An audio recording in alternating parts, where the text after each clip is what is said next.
Salam alaikum. Donc ça c'est une vidéo comme prévu pour introduire la méthode de Newton, la méthode d'interpolation polynomiale de Newton en préparation pour le TP de demain. Alors, la méthode d'interpolation de Newton s'appuie sur, comme à la manière de Lagrange, sur la définition d'une base de polynôme qui est définie comme ça.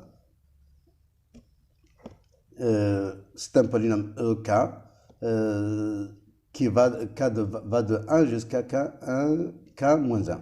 Donc vous remarquez que j'ai commencé l'indexation à partir de 1, c'est pour être compatible avec MATLAB qui n'accepte pas les zéros. Bien sûr, parce que, comme vous vous rappelez, matrice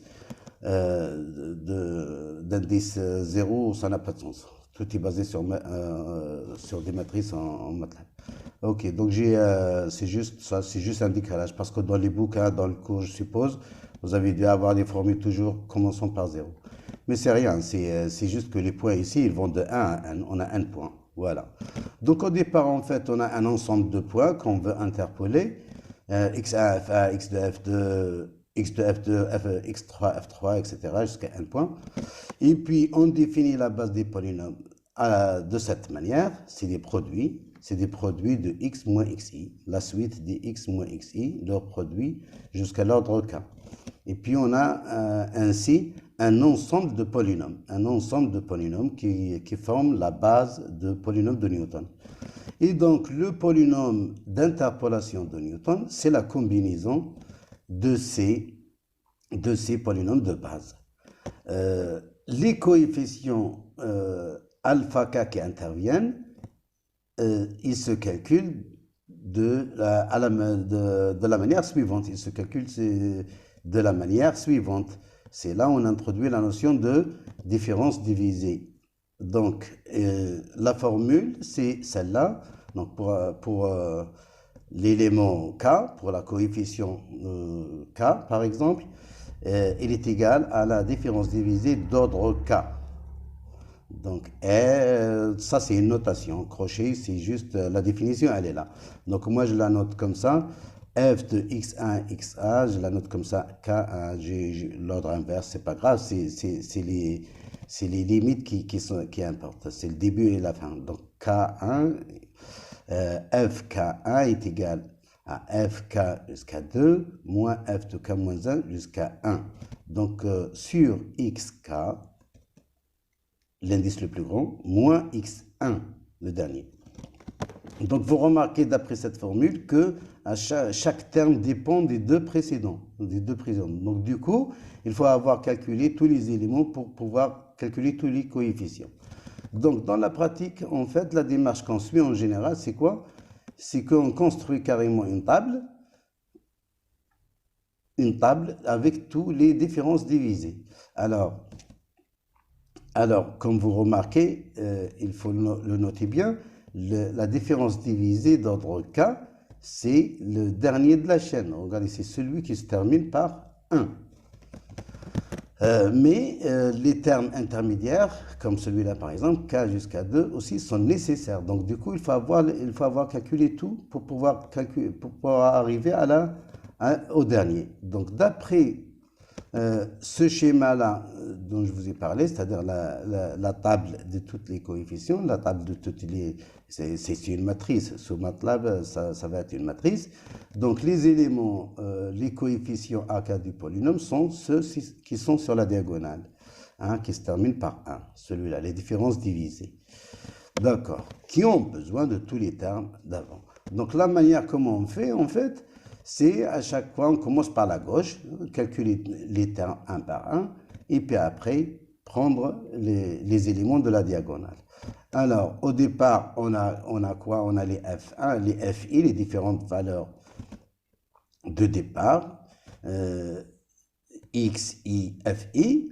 Donc, ce qu'on fait, on met la colonne donc, des FI, la première colonne, et là, après, on va déduire tous les termes un par un.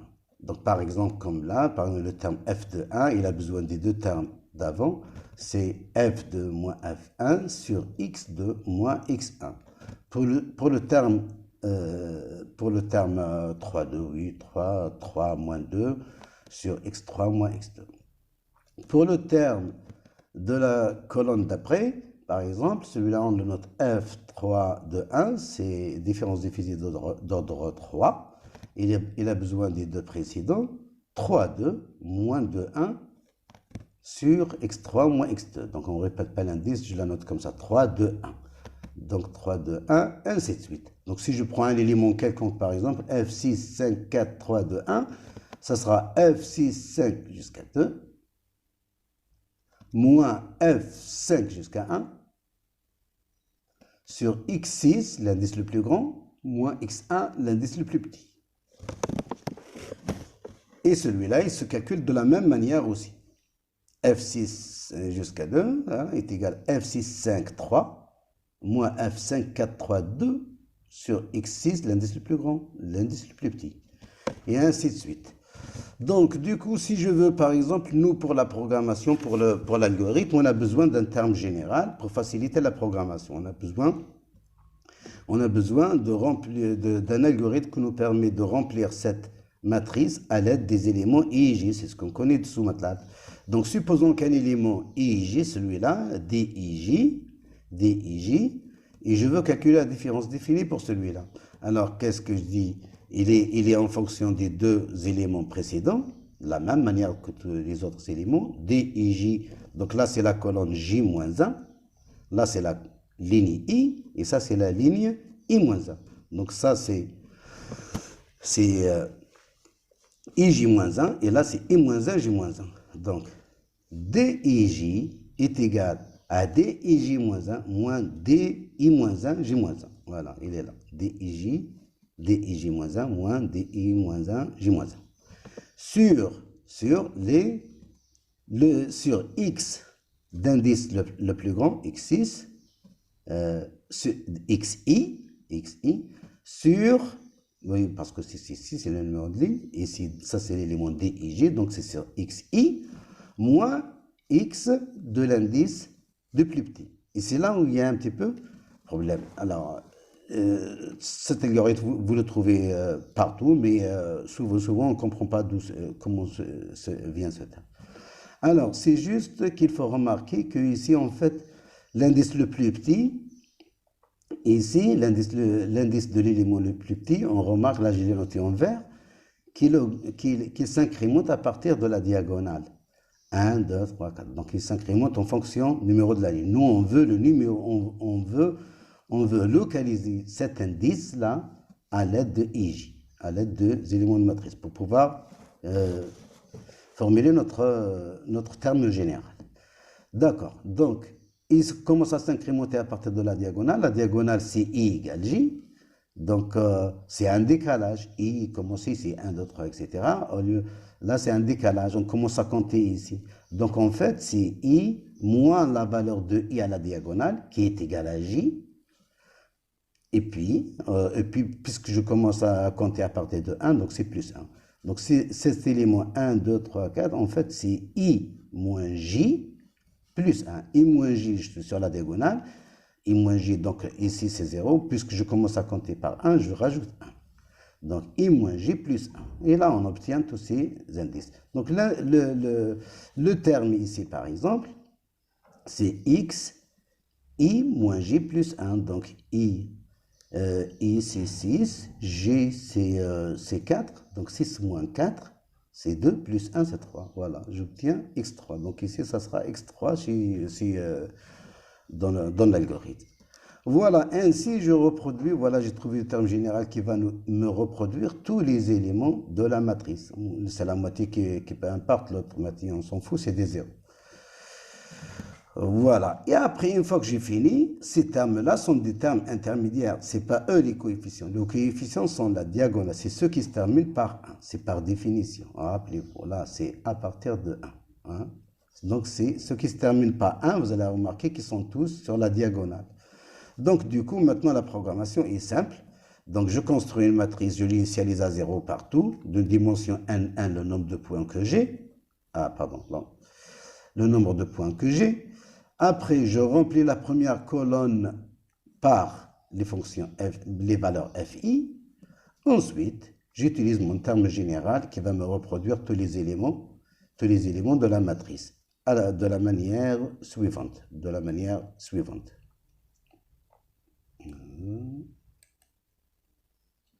De la manière suivante. De la manière suivante. Hop. Voilà. De la manière suivante. Voilà, donc en fait, pour trouver tous ces éléments, on a besoin de deux boucles, une sur I, une sur J, numéro de ligne, numéro de colonne. Voilà, donc je commence pas la peine de recalculer 1, parce que je l'ai, et puis 2, 1, je l'ai, et puis 1, 2 aussi, et il ne sert à rien. Donc je commence à partir de 2, 2. Donc c'est pour ça que j'ai...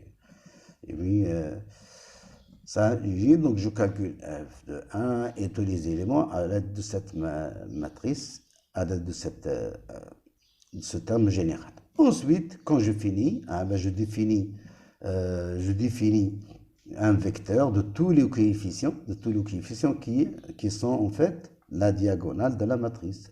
Dans la fonction de MATLAB, il y a une fonction qui s'appelle diag, qui permet d'obtenir la diagonale de n'importe quelle matrice directement avec cette commande. Et ça, on l'a vu dans les vidéos de l'introduction sur le logiciel MATLAB. Voilà. Une fois que j'ai obtenu les coefficients, maintenant je peux calculer, j'ai la base et j'ai les coefficients, je peux calculer le polynôme d'interpolation au point X. Au point X. Donc, voilà, moi je vous ai facilité la chose, j'ai essayé d'être didactique, c'est-à-dire que j'ai créé une fonction comme ça qui va me calculer le polynôme d'ordre K, pour un X donné. Donc, pour calculer ce polynôme-là, on a besoin de quoi? On a besoin de K et on a besoin des XI et de X. Là, on veut calculer la valeur. Voilà, j'ai fabriqué une fonction comme ça, EK. Je lui donne X, je lui donne K, l'ordre, et je lui donne X, les XI. Donc ça va être un polynôme d'ordre K. Un des polynômes de la base. Et pour calculer le polynôme d'interpolation au point X, je fais la combinaison, celle-là. Celle-là, AK fois EK.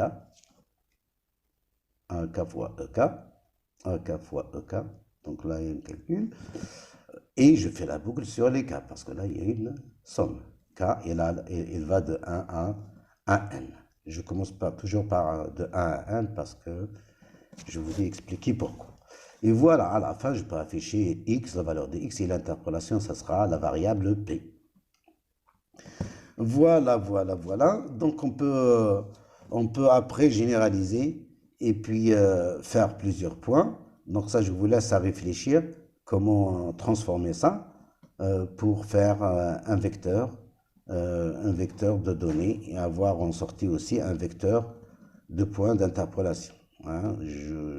Vous pouvez, la manière la plus simple, par exemple, c'est de faire une boucle d'évaluation. Essayez de réfléchir à ça. On verra ça demain. Ça, au lieu de définir x égale une valeur, je définis un intervalle. On sait faire ça, hein, début, de point pas, de point fin. Et puis là, on fait une boucle, on fait le même travail pour chaque point. C'est tout. Et après, afficher, et puis on peut faire le plot du résultat. Donc, j'espère que j'ai été clair. Sinon, vous me dites le soir si vous trouvez des difficultés. Je vous montre le script et on le commentera ensemble. Moi, je préfère que vous réfléchissiez comme ça et demain on fera.